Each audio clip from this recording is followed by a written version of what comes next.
Good evening. Thank you for joining us. An armed robbery suspect on the run from Meadow Lake RCMP took his own life after a 14-hour standoff. Police say the man robbed a Meadow Lake gas station with a .22 caliber rifle yesterday afternoon. He was spotted by police a short while later. That's when he took police on a car chase before getting out and hiding in a garage at a rural property. Police say just before 6 this morning, he was taken to hospital with a self-inflicted gunshot wound. He was pronounced dead in hospital. The 37-year-old was from Meadow Lake. Well, a local football field is getting a major addition that will change the way games are played here in the border city. This was the scene behind Holy Rosary High School this afternoon. 4 massive light posts were installed on the field. This now gives the capability for minor league football here in the city to play games at night. It's the first field here in the border city to have lights, and that has the president saying this is a big boost for the program. We have to have it because in the future, in order to host provincial championship games and things like that, it's going to be necessary to have lights because a lot of the games are played at night. And of course, you get into November, it gets dark out really early. It shows how much football's grown in Lloydminster over the past couple of years, you know, getting lights up here and just it's becoming a really big sport in the city. Rod Kirby says the lights cost around $95,000 plus an additional $80,000 for the installation. Now they are looking for sponsors to chip in. Anyone interested can call Rod at 780-875-6975. Wyononna Judds' big concert scheduled for here in the border city next Saturday has been canceled. That's according to her website. Judds' husband was involved in a motorcycle crash yesterday in South Dakota. Now her husband is also the drummer in her band. He suffered serious but non-life-threatening injuries. Judd was on a separate bike and wasn't hurt. The country singer was scheduled to perform at the Lloyd X grounds on the 25th for the Chuckwagon Cabaret. Now, there is no word yet on what to do with your tickets. It's being hailed as a hidden gem. The Come by the Hills Folk Music Festival is held in a venue that the organizers say is one of the best kept secrets. She's a wildflower. It's the second year for the festival, and it's an opportunity to bring great musical talent to the region.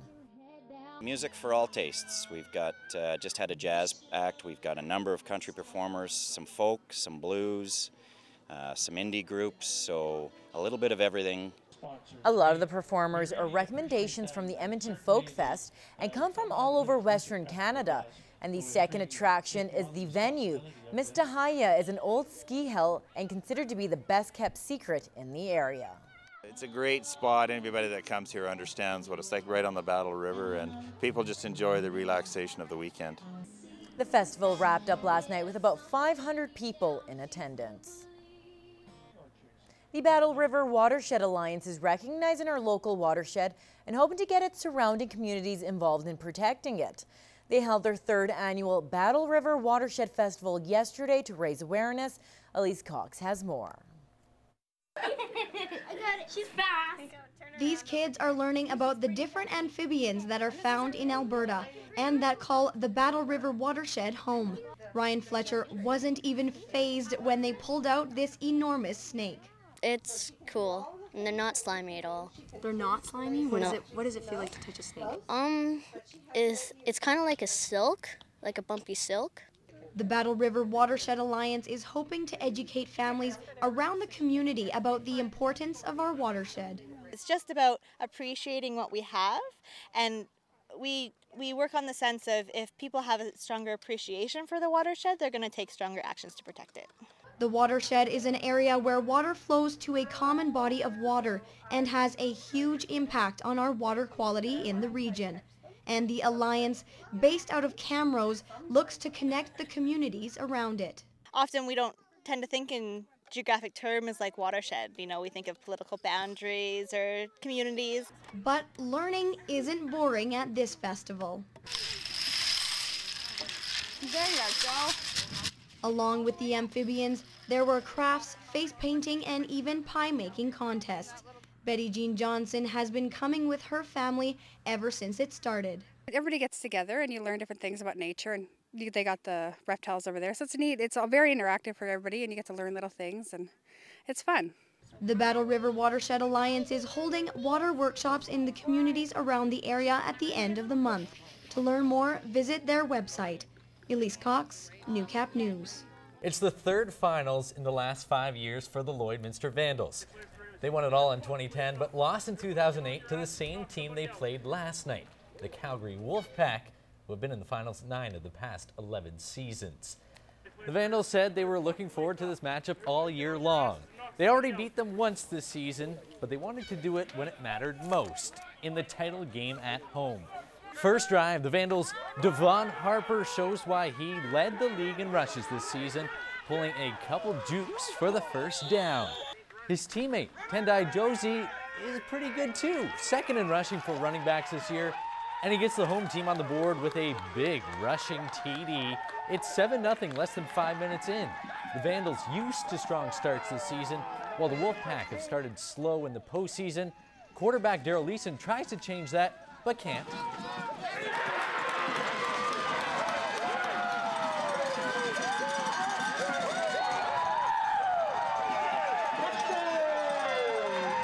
Yuri Wishloff with the pick six. Vandals lead 21-3 after one. But the Pack respond. First drive in the second. Leeson finds Mike Wasiluniak for a big gain. He can't run it in, but Mike Leeson would finish off moments later for a TD. Then Jared Velo, under pressure, scrambling, losing his footing, decides to hold on and gets upended by Rob Sakiri's very next play. Velo, again, decides to hold on. It's the right decision this time. He grabs hold and just keeps running. 85 yards for the touchdown. He finished with 2 rushing TDs and a passing TD to Jordan Preeb. He also found Devon Harper for his second touchdown of the afternoon. The Vandals dominate the title game from start to finish, picking off the Pack 4 times. They ran up the score 62-26. Didn't feel bad at all about doing that to their rivals. The Vandals win their second title, their first on home turf, and will now host Nationals September 22nd. We ran kind of a disguised double safety, and we're looking at windows. The windows were a lot of the seams where we got beat the first game, so we picked them apart by sitting a safety there. And ideally it showed today because I think we had 4 or 5 picks. So for me, this is my first time beating the Wolfpack, and they've been giving it to us for years, and to watch our team come together from the start to now and to beat them in the final, there's nothing better than that. We beat them in Calgary to get the first win finally. We haven't had that in 9 or 10 years, the whole history of the team, but to get it in Calgary with their officiating was awesome, and then to have them come back here and put up the numbers we put up, it's unreal. I can't feel any better. While the Vandals battled for the AFL championship last night, over a dozen fighters were at Lakeland College trying to win title belts.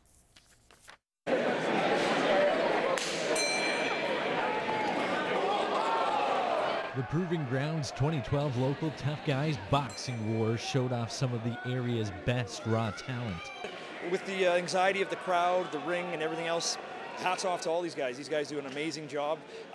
It takes a lot of guts to step in the ring. These guys aren't pro fighters by all means, not even amateur boxers. So, you know, they rise to the occasion, and yeah, it's good. It's a safe way to come in and test yourself. And for guys like me who've never been in a fight in their entire life, you know, it's a good place to come and do that. And it's safe, monitored, you know, fun way to do it. Around 700 people watched the fights, building on the success of last year's event. Although the headline show was canceled between Harley Green and Matt Fox. No show. The one guy, it's funny because the main event was actually our heavyweight champ from before who called out our middleweight champ, and they were supposed to fight in the past, never happened, so he never showed up to the weigh-in, unfortunately. 4 championship belts were handed out. While the women's scrap was hardly a fight, the heavyweight championship went the distance. Honestly, I don't know, my friends, they pumped me up pretty good, so I expected to win. So I thought I won it in the first round there, but he kept coming. So. Proving Grounds is planning to return for another night of fighting in January. The CPCA SIGA Pro Tour is nearly complete. Today, the second last show of the 2012 season wrapped up with the Prairie Racing Series Championship on the line. The fastest 3 of the tour's top 9 drivers competed in the final dash for a $20,000 Don Lang trailer. In the final heat were Jamie Labicane, who won the aggregate, Ray Mitsuing, who was less than a tenth of a second off Jamie's 3-day time, and Vern Nolan, who edged out Neil Walgenbaugh for the final spot. Mitsuing had barrel one, was first to the rail, and held off a late charge from Labicane for the title. It's the second time he's won this championship. He also knocked off his son Devin for day money, posting the fastest time of the weekend. The Tour heads to Lloydminster Wednesday for 5 days of racing in the CPCA finals.